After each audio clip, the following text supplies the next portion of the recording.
Hello all. నేను మీ Rachana Srungavarapu. Welcome to Federal Telangana. సినిమాని ఒక వినోద సాధనంగా ఎక్కువ చూసేటువంటి దృక్పథం ఎప్పటినుంచో ఉంది. అయితే ఇంకో పక్క సినిమాకొక సామాజిక ప్రయోజనం ఉండాలి అనేటువంటి వాదన కూడా వినిపిస్తూ ఉంటుంది. దీన్ని సమర్థిస్తూ సినిమాకొక సామాజిక ప్రయోజనాన్ని, అలానే సినిమాను ఒక ఉద్యమంగా మార్చినటువంటి సినిమానే 'ప్యారలల్' సినిమా. దీన్ని మనం ఇంకొక యాంగిల్‌లో ఇంకా బాగా అర్థమయ్యేలా చెప్పాలంటే ఆర్ట్ ఫిల్మ్ అని చెప్పొచ్చు. కానీ అన్ని ఆర్ట్ ఫిల్మ్స్ దీని కిందకొస్తాయా అంటే మళ్ళీ అదొక డిఫరెంట్ సినారియో. సో, ఈ సమాంతర సినిమా దాదాపు 1970, 80 దశకాల్లో ఓన్లీ తెలంగాణ వరకు చూసుకుంటే 'శ్యామ్ బెనగల్ అంకుర్' సినిమా గావచ్చు, తర్వాత వచ్చినటువంటి 'మా భూమి' సినిమాలు గావచ్చు నరసింహరావు గారిది. ఇవన్నీ కూడా ఈ భూస్వాముల చేసేటువంటి అణిచివేతలు వీటిని ఎంతో అద్భుతంగా వెండితెరపై ఆవిష్కరించాయి. సో, ఒక 'శ్యామ్ బెనగల్' లాంటి డైరెక్టరు తెలంగాణలోకి చెందినటువంటి భువనగిరి ప్రాంతం ఇక్కడ ఉన్నటువంటి ఫ్యూడల్ వ్యవస్థని అంతర్జాతీయ స్థాయికి తీసుకెళ్లగలిగారు. అలాగే నరసింహరావు గారు కూడా ఈ కళాత్మకతని కమర్షియల్ సాధనంగా కాకుండా, కేవలం వినోద సాధనంగా కాకుండా, ఒక విప్లవంలాగా ఒక తెర మీద ప్రెజెంట్ చేసేటువంటి ఒక వెపన్ లాగా, ఒక ఇన్‌స్ట్రుమెంట్ లాగా వాడగలిగారు. అయితే అప్పట్లో ప్రొజెక్టర్స్ నుంచి అన్నిటిని చూసి ఎంతో వీధి నాటకాలు కావచ్చు, ఇవి కావచ్చు చాలా రివల్యూషనలైజ్ చేసాయి ప్రజల్ని. కానీ క్రమక్రమేణా సాంకేతికత, టెక్నాలజీ పెరుగుతున్న కొద్దీ ఓటీటీలు పెరిగాయి, చేరవేసే సాధనాలు పెరిగాయి గానీ, ప్యారలల్ సినిమా ఎందుకో కొంత కనుమరుగవుతున్నటువంటి నేపథ్యం అయితే కనబడుతుంది. ముఖ్యంగా తెలంగాణ అన్నది ఉద్యమాల నుంచి పుట్టింది. తెలంగాణ ఆంధ్ర పక్కన పెడితే ఆంధ్రాలో అటువంటి సినిమాలే అరుదు. ఇప్పటికి కూడా తెలంగాణ తెలుగు సినిమాలోనే కొన్ని ఆ బ్యాక్ డ్రాప్‌లో మనకు కనిపిస్తాయి. 'బలగం' గావచ్చు, ఇంకా చాలా మంది 'జార్జి రెడ్డి' ఇటువంటి సినిమాలు గావచ్చు, కొంత రియల్ లైఫ్ ఇన్‌స్పైర్డ్ గావచ్చు. కొంత తెలంగాణ ఆ ఉద్యమాల స్ఫూర్తి అనేది ఎక్కడో తెలంగాణ సినిమాల్లోనే అంతో ఇంతో కనిపిస్తుంది. కానీ పర్టిక్యులర్‌గా 2015 నుంచి గాని తెలంగాణ ఏర్పడినప్పుడు చూసాం పెద్దగా ప్యారలల్ ఫిల్మ్ మనం అస్సలు పెద్ద గొప్పగా చెప్పుకోదగినవి కమర్షియల్ సినిమాలతో పోలిస్తే వచ్చినటువంటి నేపథ్యం కనపడదు. సో, ఎందుకు ప్యారలల్ సినిమా ఆ మూవ్‌మెంట్ ఎలా వచ్చింది? అప్పుడు ప్రజలంతా మార్చగలిగే సాధనం క్రమేణా ఎలా క్షీణత చెందింది? ఇప్పుడు ఏ స్టేజ్‌లో ఉంది? దీనికి ఆడియన్స్ పర్సెప్షన్ మారిందా? లేకపోతే దర్శకులు పూర్తిగా కమర్షియల్ సినిమాల్లోకి మారిపోయారా? గుడ్డు ముందా? పిల్ల ముందా? అంటే ఎవరు చెప్పలేరు. కానీ ఈ మొత్తాన్ని ఎలా చూడొచ్చు? ఈ విషయాల గురించి మనతో మాట్లాడడానికి వారాల ఆనంద్ గారున్నారు. ఆయన కవి, రచయిత, విమర్శకులు. ముఖ్యంగా సినిమా వరకు చూసుకుంటే ఆయన డాక్యుమెంటరీస్ తీశారు. నవ్య చిత్ర వైతాళికులు, బాలల చిత్రాలు, సినీ సుమాలు, 24 ఫ్రేమ్స్, బంగారు తెలంగాణలో చలనచిత్రం, తెలంగాణ సినిమా దశ, దిశ లాంటి సినిమాకు సంబంధించినటువంటి పుస్తకాలు రాశారు. ముఖ్యంగా ప్యారలల్ సినిమా మీద ఆయన చాలా యాక్టివ్‌గా వర్క్ చేశారు. సో, ఈ మొత్తం సామాన్య వీక్షకులందరికీ కూడా ఈ ప్యారలల్ సినిమా గురించి, దీని ఇంపార్టెన్స్ గురించి, ఇది ఎందుకు మూవ్‌మెంట్ అయింది కమర్షియల్ యాంగిల్‌లో కాకుండా మూవ్‌మెంట్‌కి ఎలా రాగలిగింది, ఇప్పుడు దాని దశ, దిశ ఏంటి అన్ని విషయాలు ఆయనతో మాట్లాడబోతున్నాం. వారాల ఆనంద్ గారు, welcome to Federal Telangana. So, నమస్తే. సో, ఫస్ట్ అసలు ఈ ప్యారలల్ సినిమా మూవ్‌మెంట్ అసలు దాని గురించి బ్యాక్ డ్రాప్ చెప్పండి. అంటే మామూలు వాళ్ళకి అందరికి అర్థమయ్యేలాగా ప్యారలల్ సినిమా, సమాంతర సినిమా అనగానే తొందరగా ఎక్కదు. సో, దాని గురించి back drop, Indian back drop and Telangana back drop క్లియర్‌గా చెప్పండి.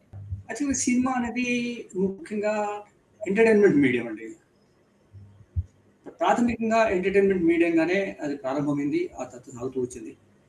భారతీయ కాంటెక్స్ట్‌లో చూసినా కూడా, వరల్డ్ కాంటెక్స్ట్‌లో చూసినా కూడా మెయిన్ స్ట్రీమ్ సినిమాకి అంటే వినోదము, ఎంటర్‌టైన్‌మెంట్ అంటాం కదా, ఆ ఎంటర్‌టైన్‌మెంట్ యాంగిల్ కాకుండా దానికి సమాంతరంగా, దానికి ప్యారలల్‌గా అలాంటి సినిమాలే కాకుండా కొంచెం ఆర్ట్ అండ్ ఈస్థెటిక్స్ కలగలిపినటువంటి ఒక వాస్తవిక సినిమా, రియలిస్టిక్ సినిమాని ఒకటి ప్యారలల్‌గా స్టార్ట్ అయిందండి.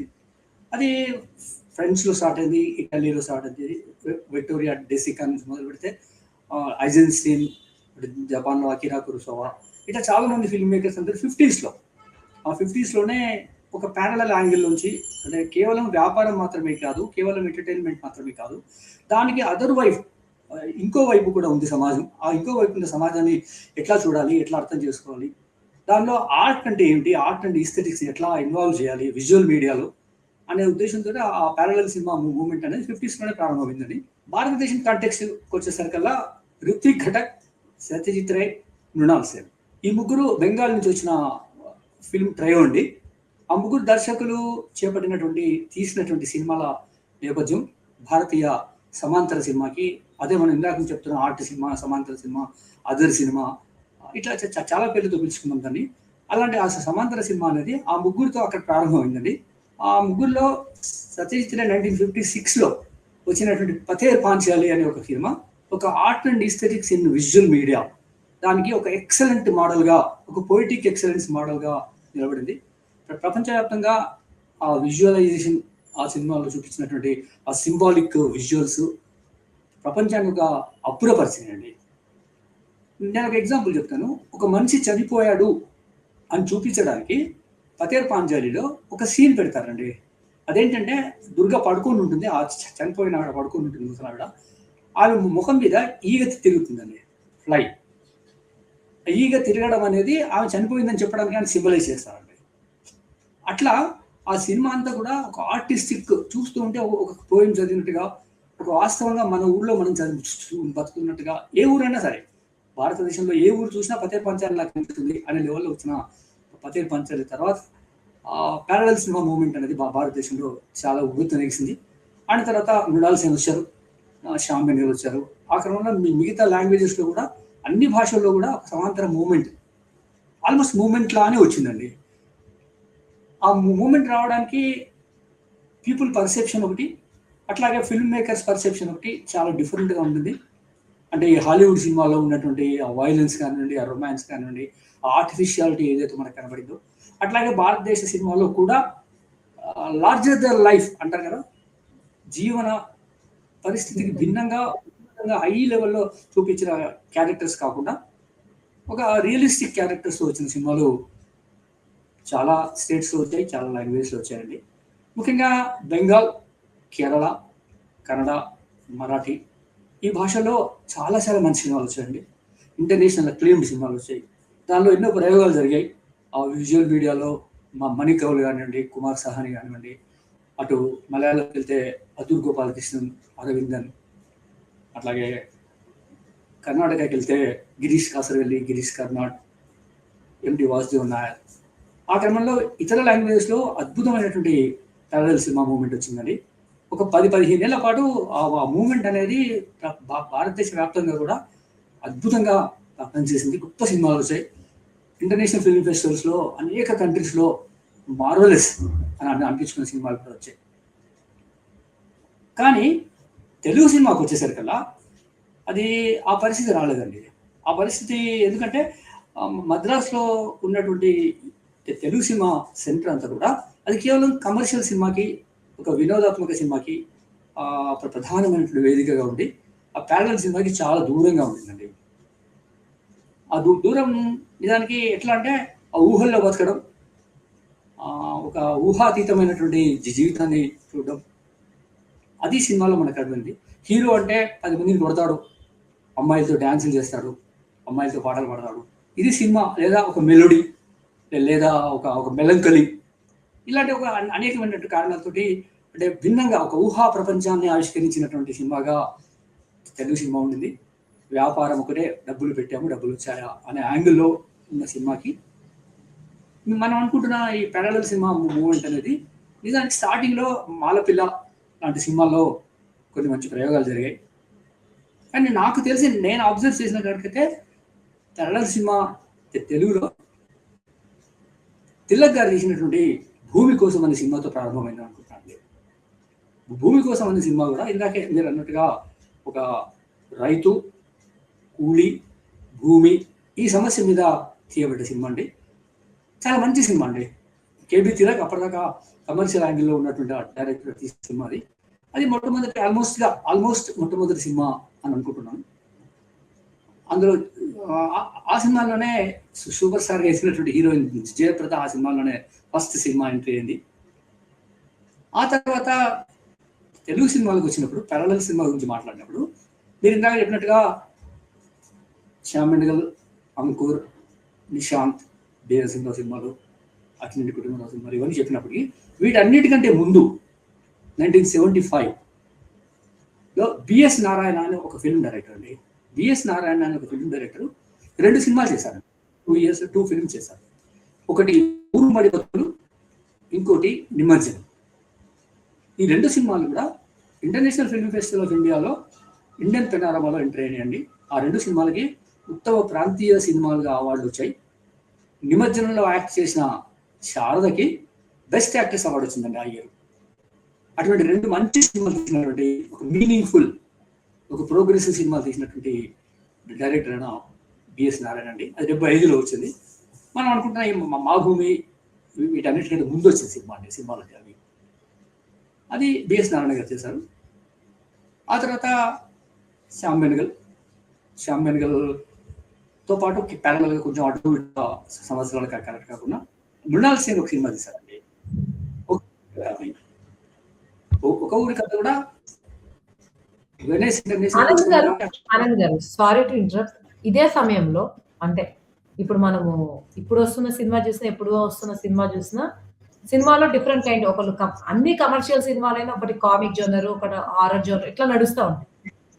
ఇప్పుడు అసలు కంప్లీట్ గా ప్యారలల్ సినిమా కనపట్లేదు. అప్పుడు ప్యారలల్ సినిమా నడిచినప్పుడు parallel cinema and commercial cinema అంటే ప్యారలల్ సినిమా ఉందంటే దానికి అదే టైంలో కాంటెంపరీగా కమర్షియల్ సినిమా కూడా ఉంటుంది కదా. సో ఆ రెండింటి మధ్య అంటే ఇప్పుడు ఆదూరి గోపాల్ కృష్ణ కావచ్చు లేకపోతే శ్యామ్ బెనగల్ కావచ్చు వీళ్ళ సినిమాలకు ఇప్పటికీ క్రేజ్ ఉంది. అంటే ఇప్పటికీ కూడా మాస్టర్ పీసెస్ గా చెప్పుకుంటాం కాబట్టి అప్పట్లో ఉన్న ప్రేక్షకులు ఈ రెండు సినిమాల్లో ఆర్ట్ ఫిలిం ని కొంచెం ఎక్కువగా చూసిన దృక్పథం ఉందా, లేకపోతే అప్పటి ప్రజలు కూడా ఎక్కువ కమర్షియల్ సినిమాకే ఇది చూసారు? ఎందుకంటే ఏదైనా ఒక సినిమాకి ఆదరణ వస్తే అది ఖచ్చితంగా కంటిన్యూ అవ్వాలి. ఆర్ట్ సినిమా లేదా ప్యారలల్ సినిమా అన్నది ఇప్పటికి కమర్షియల్ సినిమాలు నడుస్తుంది. సౌత్ లో ఎక్కువ కనిపించట్లేదు. తమిళ్లో కొంచెం అప్పుడప్పుడు రీజనల్ ని టచ్ చేస్తున్నాయి కానీ కంప్లీట్ మీరు అన్నట్టు ఒక సమస్యను ఇంత అద్భుతంగా చిత్రించే సినిమాలు రావట్లేదు. అవి కూడా అటు ఇటుగా కొద్దిగా కమర్షియల్ జోనర్ లోకే పోతున్నాయి. సో ఓవరాల్ గా చెప్పాలంటే కమర్షియల్ సినిమా కూడా ప్యారల్ గా ఉన్నప్పుడు ఇంత మంచి లెజెండరీ డైరెక్టర్స్ ఉన్నప్పుడు ప్రేక్షకులు ఎలా రెస్పాండ్ అయ్యారు? ఎప్పుడు ఇక ప్యారలల్ సినిమా మనకి వర్కౌట్ కాదేమోనన్న భయం దర్శకుల్లో వచ్చి కంప్లీట్ కమర్షియల్ మరి ఈ ఫేజ్ ఎప్పుడు జరిగింది? ఏ ఫేజ్ వరకు ప్యారలల్ సినిమాకి గోల్డెన్ ఎరా? యాక్చువల్గా భారతీయ సినిమాలో ప్యారలల్ సినిమాకి సమాంతర సినిమా ఏదైతే అంటున్నామో దానికి గోల్డెన్ ఎరా, గోల్డెన్ పీరియడ్ అంటే రే నుంచి మొదలుపెట్టి 90s లో వచ్చినటువంటి మణి కౌల్, కుమార్ సాహ్ని, ఇక్కడ తెలుగులో మాభూమి లాంటి రంగుల కళ లాంటి సినిమాలకు వచ్చేవరకల్లా అప్పటిదాకా మంచి ఎరా అని చెప్పాలండి. ఎందుకంటే భిన్నమైనటువంటి భాషలో మలయాళంలో కానివ్వండి, మరాఠీలో కానివ్వండి, కన్నడలో కానివ్వండి అద్భుతమైన సినిమాలు వస్తాయి. దానికి ప్రధాన కారణం ఏంటంటే నా పర్సెప్షన్ ప్రకారం రెండు విషయాలండి. ఒకటి, అప్పుడున్నటువంటి ఫిల్మ్ మేకర్స్లో ఆర్ట్ అండ్ ఈస్థెటిక్స్ సెన్సిబిలిటీ చాలా ఎక్కువ ఉండేదండి. అంటే ఒక కళాత్మకమైనటువంటి దృష్టి, ఒక సామాజిక బాధ్యతగా ఫీల్ అయినటువంటి ఒక ధోరణి ప్రధానంగా ఉండేదండి. దానికి తోడు వాళ్ళకి సరిపడా ప్రొడ్యూసర్స్ కూడా ఉండేవాళ్ళు. ప్రొడ్యూసర్స్తో పాటు సెంట్రల్ గవర్నమెంట్ అప్పుడు నేషనల్ ఫిల్మ్ డెవలప్మెంట్ కార్పొరేషన్ అని ఒక ఆర్గనైజేషన్ స్టార్ట్ చేసిందండి. National film development corporation limited అని సెంట్రల్ గవర్నమెంట్ ఫండింగ్ తోటి ఆ ఆర్గనైజేషన్ పనిచేసేది.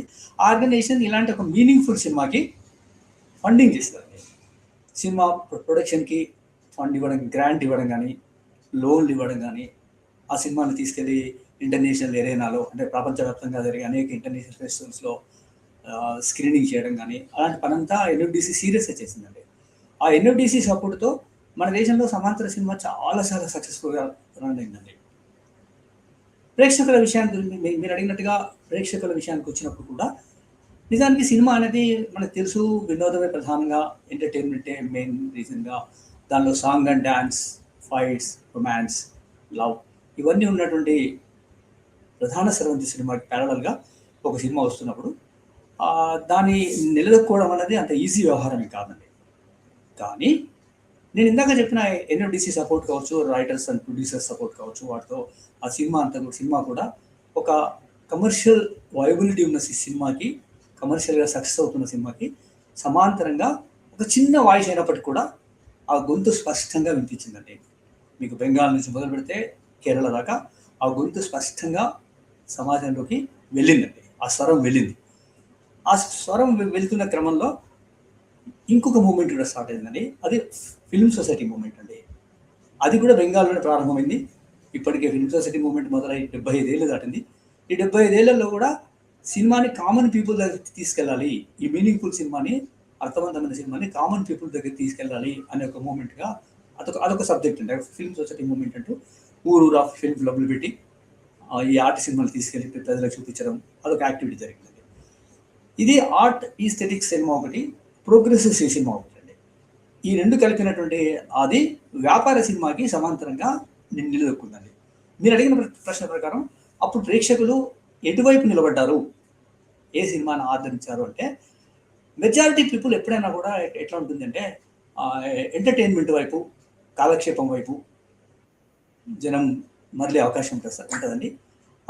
అట్లాగే తెలుగు సినిమాలో చూసినప్పుడు అటు ఎన్టీ రామారావు, నాగేశ్వరరావు, కృష్ణ, శోభన్ బాబు, ఇతరతర హీరోలు వాళ్ళ కమర్షియల్ వయబిలిటీ ఉన్న సినిమాలు వాటి వైపే 70s కానీ 80s కానీ చాలా ఆ తర్వాత చిరంజీవి వచ్చారు, చాలా చాలా మార్పులు వచ్చాయి.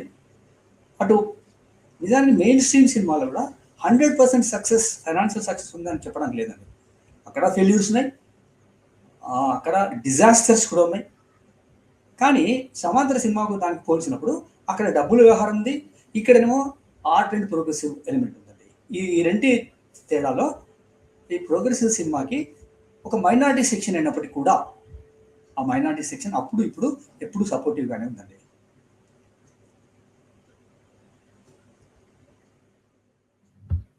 మీరు ఇంకొకటి కూడా గమనించి ఆనంద్ గారు ఇంకొకటి చెప్పండి. ప్యారలల్ సినిమా అంటే యూజువల్‌గా 'మా భూమి' లేకపోతే 'శామ్యాన్ గలి' ఈళ్ళ సినిమాలు ఒకలా ఉంటాయి.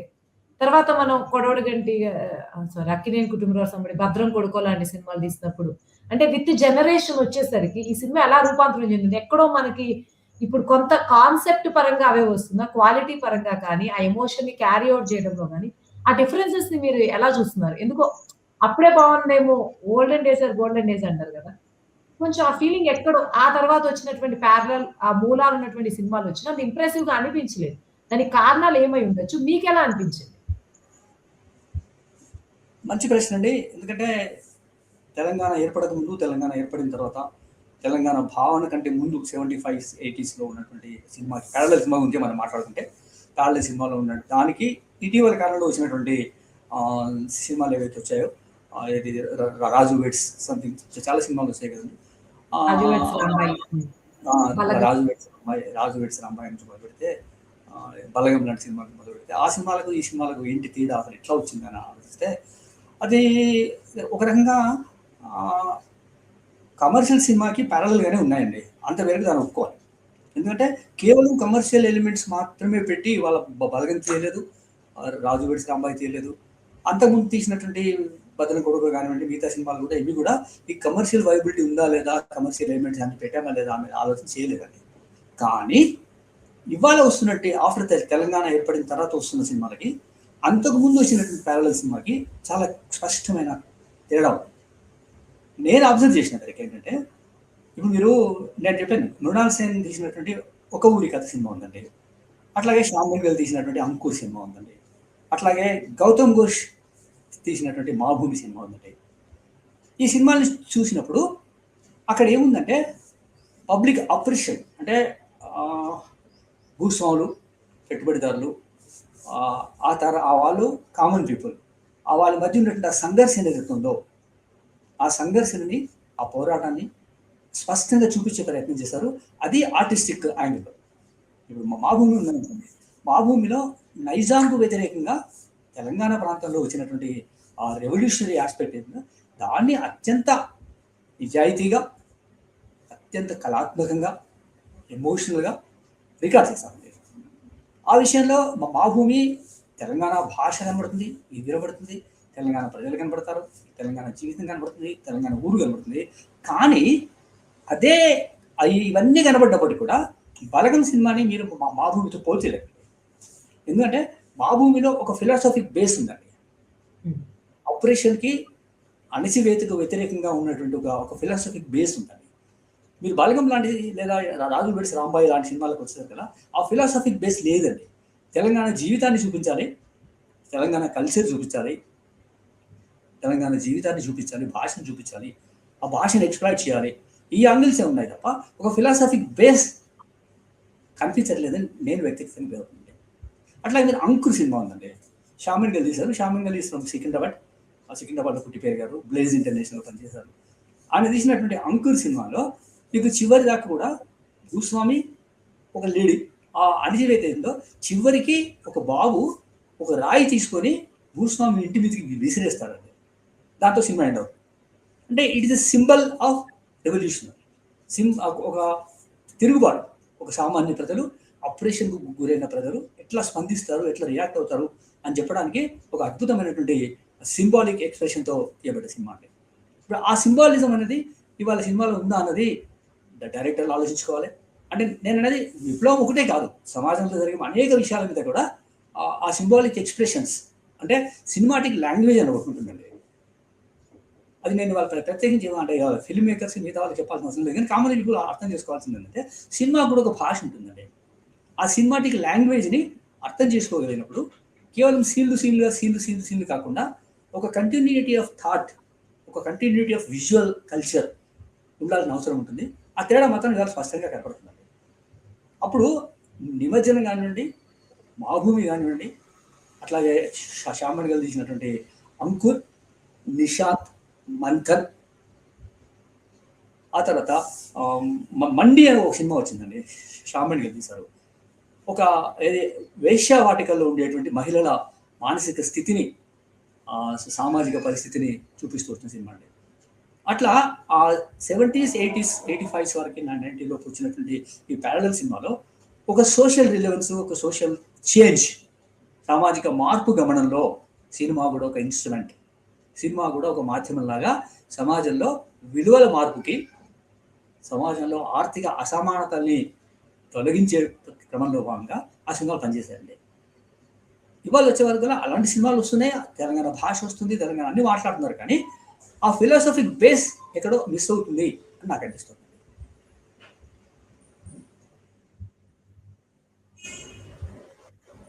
ఆనంద్ గారు, మీరు అన్నట్టు కథ పరంగా కేటగిరీ ఆఫ్ ప్యారలల్ సినిమానో ఆర్ట్ సినిమాగో వచ్చినప్పటికీ మీరు అన్నట్టు చెప్పాలనుకున్న ఫిలాసఫీ కావచ్చు, దాన్ని రిఫ్లెక్ట్ చేసేటువంటి ఆ ఎమోషనల్ ఎన్వైరన్మెంట్ కావచ్చు, ఇప్పుడు వస్తున్నటువంటి ప్యారలల్ సినిమాలో కనిపించట్లేదు. ఇప్పుడు వస్తున్న ప్యారలల్ సినిమాలో సెమీగా కమర్షియల్ ఎలిమెంట్స్ కనిపిస్తుంది.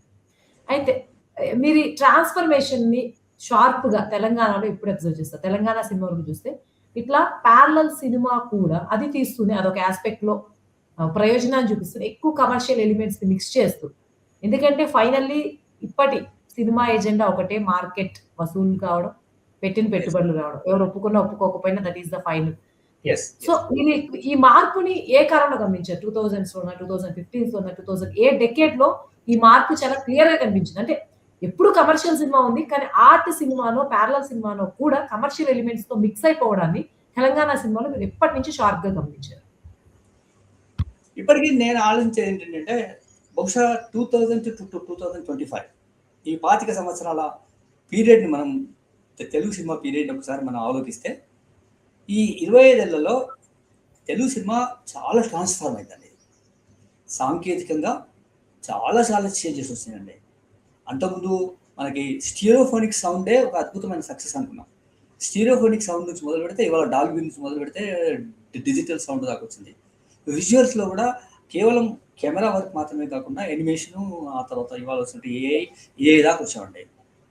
విజువల్ ఎఫెక్ట్స్, ఏఐ, ఇదంతా కూడా సాంకేతికంగా జరిగిన పరిణామం అండి. అదే అందరూ మనం ఎవరు ఆపలేమది, ఆ సాంకేతిక పరిజ్ఞానం వస్తుంది, దాన్ని ఇంత మేరకు మనం వాడుకోగలుగుతాం సక్సెస్ఫుల్గా అనేది అదొక ఆస్పెక్ట్ అండి. అదొక టెక్నికల్ ఫిల్మ్ మేకింగ్లో అదొక టెక్నికల్ ఆస్పెక్ట్ అండి. ఎందుకంటే ఆ ఫిల్మ్ మేకింగ్లో ఆ టెక్నికల్ ఆస్పెక్ట్ వాడుకొని బాహుబలి లాంటి సినిమాలు, కల్కి లాంటి సినిమాలు ఇవాళ హై బడ్జెట్ సినిమాలుగా వచ్చి, హై బడ్జెట్గా మా మార్కెట్లోకి వచ్చి, అట్లాగే హైయెస్ట్ సక్సెస్ఫుల్ సినిమాలుగా కూడా ఉన్నాయి. సరే ఫ్లాపులు కూడా ఉన్నాయి, అది అనమాట. ఇది మామూలుగా మెయిన్ స్ట్రీమ్ సినిమాలో మనకు అగుపడుతున్న అదండి. ఎప్పుడే మనం అనుకుంటున్నట్టు సమాంతర సినిమాకి వచ్చేసరికి కల్లా స్టేట్ అంటే రాజ్యం, సెంట్రల్ గవర్నమెంట్ కావచ్చు, స్టేట్ గవర్నమెంట్ కావచ్చు, ఈ ఆర్ట్ అండ్ ఈస్థెటిక్స్ కలిగినటువంటి సినిమాకి సపోర్ట్ చేయడం మానేసిందండి. ప్రభుత్వం కూడా సినిమాకి మనం ప్రొడ్యూస్ చేస్తే ఎన్ఎఫ్డిసి ద్వారానో ఇంకా ఎఫ్డిసి ద్వారానో సినిమాకి ఫైనాన్స్ చేస్తే మనకు లాభాలు వస్తున్నాయా లేదా, పెట్టిన పైసలు అడ్డైపోతున్నాయా అనే యాంగిల్లో ఆలోచించేసి సినిమాకి సపోర్ట్ చేయడం గవర్నమెంట్లో మానేశాయండి. సబ్సిడీలు ఇవ్వడమే మానేశాయండి. ఒక మంచి సినిమాకి సబ్సిడీ ఇస్తే సబ్సిడీ ఇవ్వడమే మానేశాయి. ఆ పరిస్థితులలో ఒక ఇండిపెండెంట్ ఫిల్మ్ మేకర్, ఒక ఇండి ఫిల్మ్ మేకరు అనే నాన్న తంటాలు పడి ఒక మంచి ఈస్థెటిక్ సినిమా తీయాలని చేసినప్పుడు కూడా కమర్షియల్ వైబిలిటీ వచ్చేసరికల్లా అక్కడ చాలా ఇబ్బందులు ఉన్నాయి కనుక ఆ సినిమా వెనుకబడింది స్పష్టంగా చెప్పొచ్చండి. ఎందుకంటే ఆదరణ లేనప్పుడు, కమర్షియల్ వైబిలిటీ లేనప్పుడు ఎక్కువ పెట్టుబడి పెట్టి ఎంత గొప్ప సినిమా తీసినా కూడా ఎక్కడో అంతర్జాతీయ స్థాయిలో నీకు అవార్డు రావచ్చు, కానీ ఆర్థికంగా ఆ ప్రొడ్యూసర్ నిలదొక్కుని మళ్ళీ ఒక సినిమా తీసేటువంటి పరిస్థితి ఉండనప్పుడు అలాంటి సినిమాలు వస్తాయని మనం ఆశించడం కష్టం అండి. ఈ మొత్తం వాతావరణానికి ప్రధాన కారణం ఏంటంటే అది కేవలం సినిమాలో వచ్చిన మార్పుగానే చూస్తే అది కరెక్ట్ కాదండి. సమాజంలో వస్తున్న మార్పుని మనం గమనిస్తే సమాజంలో వచ్చిన మార్పే సినిమాలో కనిపిస్తున్నారండి. మీరు అనొచ్చు సమాజంలో ఏ మార్పు వస్తుంది, సినిమాకు సమాజంలో వచ్చే మార్పుకి సంబంధం అని మీరు అనొచ్చు. ఎందుకంటే సమాజంలో మనుషులందరం కూడా యూత్, మనుషులు, పెద్దవాళ్ళందరూ కూడా ఆలోచన ధోరణి మారిందండి. ఎంత ఆలోచన ధోరణి ఏ మేరకు వచ్చిందంటే ఒక సినిమాకి వెళ్తున్నామంటే అదేదో మనకి కొత్త విషయం చెప్పడానికో, కొత్త విషయం అర్థం చేసుకోవడానికో, ఆ సినిమా టెక్నిక్ను చూసి ఆనందించడానికో, లేదా ఒక సోషల్ రిలవెన్స్ను కట్టుకోవడానికో చూసే పరిస్థితి సమాజంలో ఇవాళ ప్రజలకు లేదండి. మెజారిటీ ఆఫ్ ద పీపుల్ ఏంటంటే just 2 hours 3 hours they want to kill the time. అంతేందుకండి నేను అబ్జర్వ్ చేసిన కాడికి ఒక మల్టీప్లెక్స్ థియేటర్లో ఇవాళ పెద్ద సినిమా ఒక విషయం చెప్పండి ఆనంద్ గారు. అగ్రీడ్. కానీ నిజంగా అంటే ఇప్పుడు 2026లో కూర్చుని మనం ప్యారలల్ సినిమా గురించి ఆలోచించినప్పుడు చాలా గొప్ప సినిమాలు తీశారు. చాలా తీశారు. ప్రజలు ఆదరించారు. ప్రొజెక్టర్స్ నుంచి అక్కడ వరకు వెళ్లి చూసారు. బావుంటుంది. That's feel good. కానీ అప్పటి సినిమా అయినా ప్రజల మీద ప్రభావం చూపింది అని చెప్పడానికి అనుకోవడానికి అసలు ఆ స్టాండర్డ్స్ గాని అవి గానియండి. అవి ప్రభావం చూపబట్టే ఇంకా వాళ్ళు క్యారీ ఫార్వర్డ్ చేసుంటారు. అదొక మూవ్‌మెంట్‌లో వచ్చింది కాబట్టి. అది ప్రజల మీద ప్రభావం చూపిస్తుంది అని దర్శకులు గాని, తీసేవాళ్ళు గాని ఎటువంటివి పెట్టుకుని ఇప్పుడు మన సినిమాకి ఆదరణ లేకపోతే వెంటనే ఇప్పుడు కూడా ఒక సినిమా హిట్ కాకపోతే డైరెక్టర్ వచ్చినప్పుడు వెంటనే ఆ జోనర్‌లోంచి ఫిక్స్ చేసేసి ఒక హిట్ ఫార్ములాలోకి వెళ్ళిపోతారు. డబ్బు పరంగా కాకపోవచ్చు. కానీ ప్యారలల్ సినిమా తీసే వాళ్ళకి ప్రజల స్పందన అయితే ముఖ్యం డబ్బు కన్నా కూడా. సో, వాళ్ళు అప్పట్లో ఉన్న వాళ్ళు ఏ పారామీటర్స్ చూసుకొని ఉండొచ్చు. అని యావరేజ్ చూస్తే. అప్పట్లో సినిమాలకు పారామీటర్ ఏంటంటే తాము పెట్టిన డబ్బు తమ మేరకు ఆ డబ్బు మేరకు వస్తే చాలు అనేది ఒక సింపుల్ ప్రిన్సిపల్ అండి. దానిలో లక్షల లాభాలు వస్తాయని కానీ ఏదో జరిగిపోతుందని కానీ వాళ్ళు ఎవరు ఊహించారని నేను అనుకోను. వాళ్ళకు సామాజిక బాధ్యతగానే ఆ ప్రయత్నాలు చేశారు. ఆ తర్వాత ఇక్కడ ఒక చిన్న విషయం మనం అర్థం చేసుకోవాల్సింది ఏంటంటే ఈ ప్యారలల్ సినిమాలో వాళ్ళు చూపించినటువంటి ఆర్ట్ అండ్ ఈస్థెటిక్స్ అనేది నేను చెప్తున్నాను. విజువల్ ఎక్సలెన్స్, దృశ్య మాధ్యమంలో చూపించిన ఎక్సలెన్స్ అనేది ఇవాళ కమర్షియల్ సినిమాలో చాలా మేరకు ఉపయోగించుకుంటారు. దానిలో ఎలాంటి అభ్యంతరం లేదు, ఎలాంటి అది లేదండి, డౌట్ లేదండి. ఎందుకంటే అప్పుడు సినిమాలో నేను మీకు ఒక చిన్న విజువల్ లాంగ్వేజ్కి ఒక చిన్న సీన్ చెప్తానండి. ఉస్కీ రోటీ అని ఒక సినిమా వచ్చిందండి, మనీ కౌల్ అని తీశారు. అందులో ఏం చెప్తారంటే ఒక సీన్ ఏంటంటే ఒక గొర్రెల కాపరి ఒక గొర్రెల మందని తీసుకొని వెళ్తూ ఉంటాడండి. ఒక లాంగ్ షాట్ ఆ గొర్రెల మంద వెళ్తూ ఉంటుంది. అది వెనకానే ఒక కూలీల నా నాయకుడు ఉంటాడు కదా, ఆ కూలీలు వెంబడేసుకొని వెళ్తుంటాడండి. ముందేమో గొర్రెల మంద తీసేటువంటి ఒక ఆయన, వెనకాల ఆ కూలీలు ఉన్నట్టు ఒక మాస్టర్ కలిసి వెళ్తుంటారండి.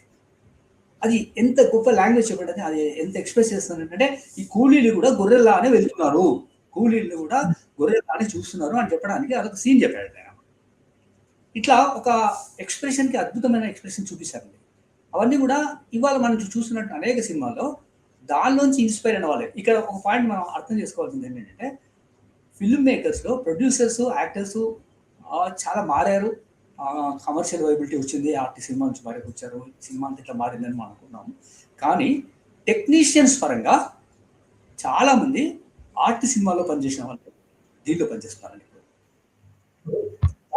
వాళ్ళకి హై స్టాండర్డ్స్ ఉంటాయి అనుకుంటున్నా. అంటే ఆ సినిమా టేకింగ్ కాబట్టి చాలా విజువల్స్ ఆ సెన్స్ ఉండాలి. అదే వాళ్ళు ఏంటంటే ఆ సినిమాలో చేశారు, ఆ సినిమాలో ఎక్స్పెరిమెంట్ చేశారు. ఆ సినిమాలో ఒక ఆర్ట్ అండ్ ఈస్థెటిక్స్ కి సంబంధించిన లైటింగ్ నుంచి మొదలు పెడితే చాలా ఆస్పెక్ట్స్ లో ఎక్స్పెరిమెంట్ చేశారు, సక్సెస్ అయ్యారు. వాళ్ళే కమర్షియల్ సినిమాకి వచ్చారు కదా, ఆ ఎక్స్పెరిమెంట్స్ ని, ఆ టెక్నాలజీని, కొత్త టెక్నాలజీని అడాప్ట్ చేసుకుని చేసినప్పుడు ఒక విజువల్ ఎక్సలెన్స్ కనపడుతుంది. దాని కంటిన్యూటీ.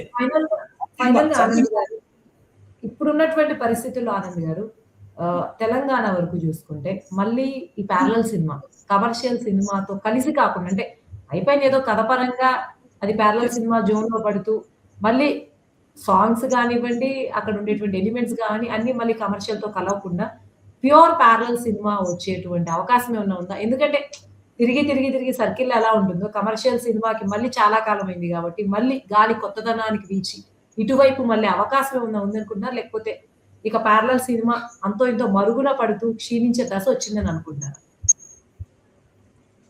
తెలుగు సినిమా ముఖ్యంగా తెలంగాణ బేస్డ్ సినిమా లేదా హైదరాబాద్ నుంచి వచ్చినటువంటి సినిమాల విషయంలో మాత్రం మీరు అన్న ప్రశ్నకు నా నుంచి సమాధానం చాలా నిరాశాజనకమైన పరిస్థితి ఉందండి. అంటే ఆల్మోస్ట్ హోప్లెస్ వాతావరణం నుంచి ఇవాళ మామూలు బలగల్ లాంటి సినిమాలు వచ్చాయని చెప్పుకోవచ్చు. కానీ నిజానికి తెలంగాణ మూవ్మెంట్ వచ్చిన తర్వాత, ప్రత్యేక రాష్ట్రం ఏర్పడాలనే మూవ్మెంట్ వచ్చిన తర్వాత మిగతా కళలు, మిగతా సమాజంలో తెలంగాణలో ఉన్నటువంటి ఆర్థిక, సామాజిక, రాజకీయ పరిస్థితుల్లో మార్పులు వచ్చినట్టుగానే ఫిల్మ్ మేకింగ్ సంబంధించి, సినిమాకు సంబంధించి కూడా ఒక కొత్త వాయిస్ వస్తుంది, ఒక కొత్త తరం వస్తుంది. ఒక కొత్త తరం రావడానికి రాజ్యం అంటే స్టేట్ గవర్నమెంట్ సపోర్ట్ చేస్తుంది అని బాగా ఆశించిన వాళ్ళలో నేను ఒకనండి.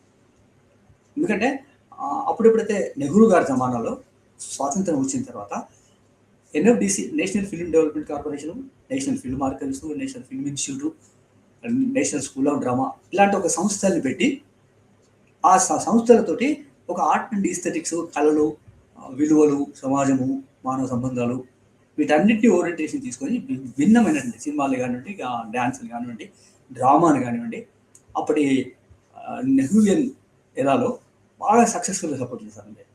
సరిగ్గా అలాంటి వాతావరణమే తెలంగాణ వచ్చిన తర్వాత తెలంగాణలో హైదరాబాద్లో ముఖ్యంగా ఒక మంచి ఫిల్మ్ ఇన్స్టిట్యూట్ వస్తుందని, లేదా ఒక స్టేట్ గవర్నమెంట్ పెట్టినటువంటి ఫిల్మ్ డెవలప్మెంట్ కార్పొరేషన్ ఒక మంచి సినిమాలకి సపోర్ట్ చేస్తుందని, తెలంగాణలో ఒక మంచి స్టూడియోస్ వస్తాయని, స్టేట్ గవర్నమెంట్ కంట్రోల్లో ఒక ఫిల్మ్ ఆర్కైవ్స్ వస్తుందని ఇవన్నీ ఎక్స్పెక్ట్ చేశామండి. కానీ చిత్రంగా ఏంటంటే తెలంగాణ వచ్చిన తర్వాత ఇది చాలా బాధాకరంగా, కోపంగా, ఆవేదనతో చెప్తున్నమాట అండి. తెలంగాణ ఏర్పడిన తర్వాత తెలంగాణలో సినిమాని ఇగ్నోర్ చేశారండి, టోటల్లీ ఇగ్నోర్డ్. ఎందుకంటే ఒక మంచి సినిమా రావాలంటే, ఒక మంచి సినిమా ఎవరైనా ఒక ఫిల్మ్ మేకరు, ఒక యంగ్ ఫిల్మ్ మేకరు ఒక మంచి సినిమా చేయాలంటే, ఒక మంచి సినిమా అంటే ఆయనకి ఎక్కడో ఒక చోట ప్రేరణ కావాలండి. ఆ ప్రేరణ కావాలంటే హైదరాబాద్ లాంటి ప్లేస్లో ఒక అంతర్జాతీయ ఫిల్మ్ ఫెస్టివల్, సంవత్సరానికి ఒకటో ఫిల్మ్ ఫెస్టివల్ లాంటిది ఏర్పాటు చేయగలిగితే, ఇంటర్నేషనల్ ఫిల్మ్ ఫెస్టివల్ ఏర్పాటు చేయగలిగితే ప్రపంచవ్యాప్తంగా జపాన్ నుంచి మొదలు పెడితే జపాన్, కొరియా, సోవియట్ యూనియన్ అనేక దేశాల నుంచి బెస్ట్ ఫిల్మ్స్ వచ్చి ఇక్కడ స్క్రీన్ చేసే అవకాశం ఉంటుంది. ఇక్కడ స్క్రీన్ ఆ 10 రోజుల పాటు ఫిల్మ్ ఫెస్టివల్ జరిగినప్పుడు అనేక మంది యువకులు సినిమా పట్ల ఇవాళ ఎంత ప్యాషనేట్ ఉన్న సినిమా వాళ్ళందరూ కూడా ఆ సినిమాను చూసి కొత్త యాంగిల్స్ తీసుకొని, కొత్త సబ్జెక్ట్ తీసుకొని, కొత్త సినిమా తెలంగాణ నుంచి తెలుగు సినిమా, కొత్త సినిమా వస్తుంది అని ఎక్స్పెక్ట్ చేస్తాం. అలాంటిది ఇంటర్నేషనల్ ఫిల్మ్ ఫెస్టివల్ హైదరాబాద్లో జరిగేదని క్లోజ్ చేశారండి. అట్లాగే ఏ ఫిల్మ్ ఇన్స్టిట్యూట్ ప్రయత్నాలు కానివ్వండి, సినిమాకు సంబంధించి ఏ ప్రయత్నం చేయలేదండి, ఏ ప్రయత్నం జరగలేదు, జీరో. దట్స్ వెరీ పిటీ అండి, చాలా పిటియబుల్ కండిషన్. ఇది నేను ఒక కొత్త తరం ఫిల్మ్ మేకర్స్ వస్తారు, కొత్త తరం ప్రొడ్యూసర్స్ వస్తారు, కొత్త తరం యాక్టర్స్ వస్తారు, ఒక కొత్త వాయిస్ తోటి వస్తారు, ఒక కొత్త విజువల్ ఎక్స్ప్రెషన్తో వస్తారు అని ఏవైతే ఎక్స్పెక్ట్ చేశామో అవి ఏమీ జరగలేదండి. అది చాలా 10-12 ఏళ్ల పాటు తెలంగాణలో సినిమాని చివరికి వాళ్ళు ఇచ్చే స్టేట్ గవర్నమెంట్ సరే అవార్డులు ఇచ్చిన ఎట్లున్నా అవార్డులు కూడా ఇవ్వలేదండి. ఆ ప్రభుత్వంలో ఉన్న వాళ్ళకి ఎందుకు తోచలేదో, ఎందుకు పట్టించుకోలేదో, ఏం జరిగిందో వాళ్ళ లోపల ఉన్న కారణాలు అంటే మనకు తెలియదు. కానీ కనీసం అప్పటిదాకా ఉమ్మడి రాష్ట్రంలో ఇచ్చినటువంటి నంది అవార్డ్స్ ఇవ్వలేదు, తెలంగాణ నుంచి అవార్డ్స్ అంటూ ఇవ్వలేదు, ఎవరికి ప్రోత్సాహం ఇవ్వలేదు, కొత్త స్టూడియో రాలేదండి, కొత్త ఫిల్మ్ ఇన్స్టిట్యూట్ చేయలేదండి, అటువంటి ఆలోచన చేయలేదండి. కాబట్టి ఒక పీరియడ్లో ఒక స్టేట్ ఫార్మేషన్ పీరియడ్లో మొదటి 10-12 సంవత్సరాలు ఇగ్నోర్ చేయబడిన తర్వాత మళ్ళీ రివైవల్ అనేది ఎంత టైం పడుతుందో ఆలోచిద్దాం. బలగల్ లాంటి సినిమాలు థ్యాంక్ యూ ఆనంద్ గారు. ఓవరాల్ గా చూస్తుంటే ప్యారలల్ సినిమాకి ప్రత్యేక రాష్ట్రం ఏర్పడిన తర్వాత కొంత ఎంకరేజ్మెంట్ వచ్చినట్టయితే అప్పుడున్న ఆ పరిస్థితికి తగ్గట్టు ఖచ్చితంగా తెలంగాణలో అటువంటి సినిమా వచ్చే అవకాశం అయితే ఉండేది. కానీ ఆ 12 ఏళ్ళు మీరు అన్నట్టు ఇగ్నోర్ ఎందుకంటే ఇప్పటికీ వచ్చినా సరే చేయాలని తప్పనుంది, సపోర్ట్ లేకపోవడం వల్ల. మీరు చెప్పండి. లాస్ట్ లో ఒక నిమిషం నాకు ఇవ్వండి. చెప్పండి. నేను స్టేట్ గవర్నమెంట్ ఏర్పడిన తెలంగాణ స్టేట్ ఏర్పడిన తర్వాత మొదటి 12 ఏళ్ళు ఏం జరిగిందో నేను ఇందాక ఆవేదనతో చెప్పాను. ఆ తర్వాత వచ్చినటువంటి మా మార్పులు, ప్రభుత్వంలో వచ్చిన మార్పు, పార్టీలో వచ్చిన మార్పు అన్ని కూడా ఇవాళ తెలంగాణ హబ్ గురించి మాట్లాడుతున్నారండి. తెలంగాణ హబ్ అంటే కమర్షియల్గా పెద్ద థియేటర్స్ కట్టడము లేదా విజువల్ ఎఫెక్ట్స్ ఉన్నటువంటి స్టూడియోలు నిర్మించడం మాత్రమే కాదండి. ఒక కొత్త తరాన్ని తయారు చేసే ఒక వాతావరణం కావాలి. రాష్ట్ర ప్రభుత్వం పేరు చెప్పడం మాత్రం ఫిల్మ్ హబ్, న్యూ ఫిల్మ్ హబ్గా హైదరాబాద్ని ఏర్పాటు చేస్తాము. ఇంకా చాలా చాలా చిత్రంగా ఏంటంటే మామూలు నెట్ఫ్లిక్స్ హైదరాబాద్కి వచ్చింది అంటే హాలీవుడ్ వచ్చింది అని మాట్లాడుతున్నారు. అది అమాయకత్వమా అజ్ఞానమా నాకు అర్థం కాదు. నెట్ఫ్లిక్స్ అనే ఒక సంస్థ హైదరాబాద్లో ఆఫీస్ పెడితే హాలీవుడ్ హైదరాబాద్కి వచ్చినట్టు ఎట్లా అవుతుందండి? అది అసలు కాదు. ఈ వాతావరణంతో ఉందండి. అయితే నేను సజెస్ట్ చేసేది ఏంటంటే హైదరాబాద్ని డెఫినెట్గా ఫిల్మ్ హబ్ చేయాలి, ఫిల్మ్ టూరిజంకి అవకాశం కల్పించాలి, స్టూడియోలకు ఎంకరేజ్మెంట్ చేయండి, అవన్నీ చేయాల్సిందే. దాంతోపాటు యువతరానికి ఫిల్మ్ మేకింగ్ టెక్నాలజీని పరిచయం చేసేటువంటి ఫిల్మ్ ఇన్స్టిట్యూట్స్ కానివ్వండి, సినిమా స్కూల్స్ ఆఫ్ ఫిల్మ్ కానివ్వండి, వాటిని ఏర్పాటు చేయాలి. పాత సినిమాల్ని అంటే పాత మాస్టర్ పీసెస్ని చూపించే అవకాశం కల్పించాలి. అట్లాగే ప్రతి ఏటా ఒక ఇంటర్నేషనల్ ఫిల్మ్ ఫెస్టివల్, ఇవాళ స్టేట్ గవర్నమెంట్ చేస్తున్న ఖర్చులలో ఒక ఇంటర్నేషనల్ ఫిల్మ్ ఫెస్టివల్కి పెట్టే ఖర్చు ఎంతండి? ఒక గద్దర్ అవార్డ్స్కి మీరు 20 కోట్లు 30 కోట్లు ఖర్చు పెడుతున్నారు. ఒక 4 కోట్ల 5 కోట్లు పెడితే ఒక ఇంటర్నేషనల్ ఫిల్మ్ ఫెస్టివల్ అవుతుంది. ఇంటర్నేషనల్ ఫిల్మ్ ఫెస్టివల్ అయితే తెలంగాణ, ఆంధ్ర, నేను అనేది కేవలం only not only Hyderabad, Telangana, Andhra ఆ ప్రాంతం నుంచి ఎంతమంది యువకులు వచ్చి ఆ సినిమాలు చూసి ఎంత ఇన్స్పైర్ అయ్యే అవకాశం ఉంటుంది. ఒక తరం రూపొందుతుందండి. ఇంతసేపు మనం ఇప్పుడున్న యాక్టర్స్, ఇప్పుడున్న ప్రొడ్యూసర్స్ వీళ్ళు మాత్రమే కాకుండా కొత్త తరాన్ని రూపొందించి కొత్త తరాన్ని తయారు చేసే ప్రయత్నం ప్రభుత్వం చేయాలని నేను విజ్ఞప్తి చేసుకుని కోరుకుంటున్నానండి. Thank you Anand garu. ఈ ప్యారలల్ సినిమా మూవ్మెంట్ని nationwide and Telangana wide చాలా డీటెయిల్డ్గా దానిలో ఉన్న ఛాలెంజెస్ అన్నీ కూడా చాలా క్లియర్గా ఎక్స్ప్లెయిన్ చేస్తున్నందుకు థ్యాంక్ యూ సో మచ్. ఇంతటితో ఈ చర్చ ముగిద్దాం.